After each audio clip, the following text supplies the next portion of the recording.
Okay, so we're on South Lambeth Estate.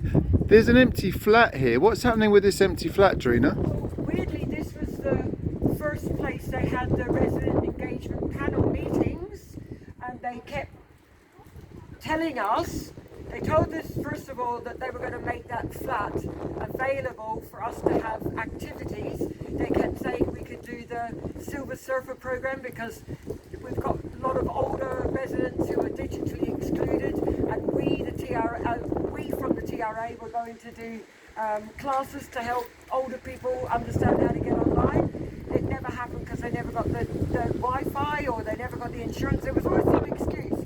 And then eventually they moved from there to what they call the green shop. Okay. They spent £70,000 doing it up, and then said that they were going to rent this out. As you can see, it's still empty, and it's been, what, 6 years? But there are a lot of empty flats here on South Lambeth Estate. Loads. We've got a really bad problem with squatters. And someone said that actually it's not in other boroughs, it's not the same. It's something that's going on in Lambeth.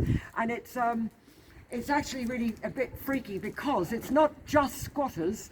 We've got a big problem with drug dealing and antisocial, that sort of stuff.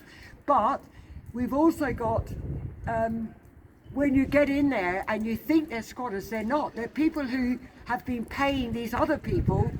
They think they're paying rent. So someone's broken into the flat and is charging someone else to live there, and they're conning the people living there who think they've got a lease.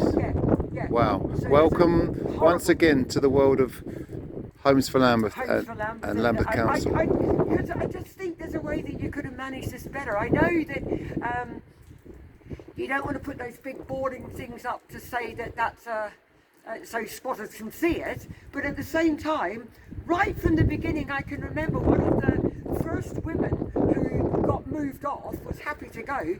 She was telling us in the panel meetings that she'd spent £10,000 installing her kitchen. So you knew that she had a habitable home. So why didn't they straight away get that rented out? Well, you would think it would. And you can see this when I look through with my light. They've refurbished this place, and the only thing that I know that's been in that was rented out to Lambeth Film Unit, and they made it look. They had skips outside with rubbish to make it look worse than it looks now.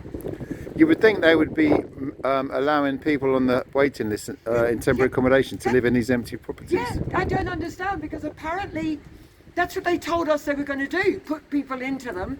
And then they told us, and they're doing this, the leaseholder flats that they buy back, they're renting out at market level rent. Yeah, great. That's a great way to solve the housing crisis in London. But I also don't understand, because they're not freehold, they're leasehold.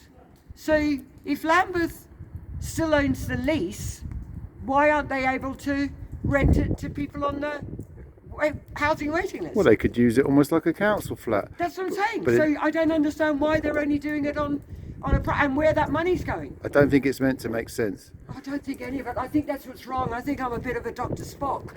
I try to make logical sense. It might be it's that not I'm logical. on the spectrum. Thanks, Drina. Cheers.